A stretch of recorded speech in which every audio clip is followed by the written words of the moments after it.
Mas pinaigting pa ng Department of Science and Technology ang mga inisyatibo nito para mapagaan ang epekto ng El Nino sa mga magsasaka at mangingisda kasunod ng direktiba ni Pangulong Ferdinand R. Marcos Jr. Umani naman ito ng suporta sa Kamara. Si Mela Lesmora sa report.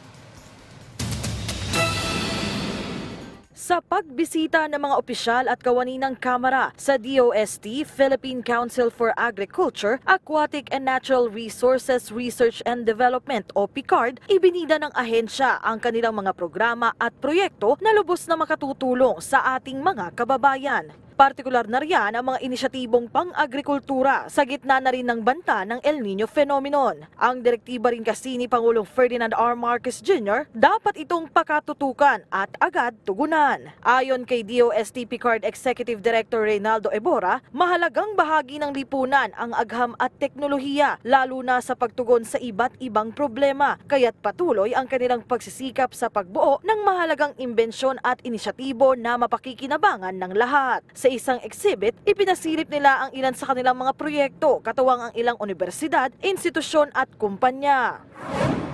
Ito yung isa sa mga proyektong lubos na makatutulong sa pagtugon sa El Nino, itong Water Advisory for Irrigation Scheduling System o WAIS. Sasabihin ito sa mga magsasaka kung sobra na yung tubig o nanunuyo na yung lupa para naman makatulong sa mas epektibong pagsasaka ng ating mga kababayan. Isa pa sa mga proyektong inilunsad ng DOST PICARD na tutugon sa El Nino ang pilot testing ng Automated Furrow Irrigation System at Biofertilizer Application sa low-yielding block farms na layong maihanda ang mga taniman sa El Nino sa pamamagitan ng mas epektibong irigasyon. But wait, there's more. Ibinida rin ng DOST PICARD ang trending na tilapia ice cream na binuo para mapaunlad pa ang industriya ng tilapia at mapalaki pa ang kita ng mga mangingisda.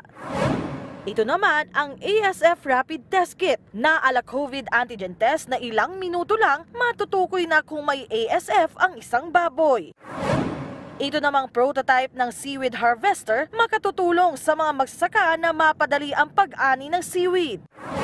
Inaanyayahan po namin kayo na tingnan yung mga technologies na na-develop ng ating mga researchers. Ang DOST po ang nagpo-provide ng support doon, ng funding para magawa yung mga pananaliksik ngayon.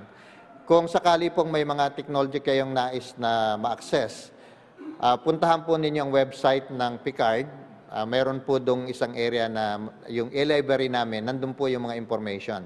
Ayon kay House Committee on Agriculture and Food Vice Chair J.S.L. Victoria Yu, makabubuti ang pag-iikot sa mga ahensya ng pamahalaan para mas maging epektibo ang pagbuo nila ng mga polisiya at batas. Pagtitiyak niya, buo ang suporta ng Kamara sa DOST lalo na sa mga proyekto para sa kapakanan ng ating mga kababayan. Mga opportunities like this kasi, we get to talk together and we get to figure out kung ano yung pwede natin gawin as legislators and kung ano yung bills na pwede nating maipasa na makakapag-fast pace ng research and development sa DOST. Sa tulong ng agham at teknolohiya, umaasa ang pamahalaan na makakamtan ng bansa ang ibayong pag-angat at pag-unlad. Mula rito sa Los Baños, Laguna, Mela Lesmora para sa Pambansang TV sa Bagong Pilipinas.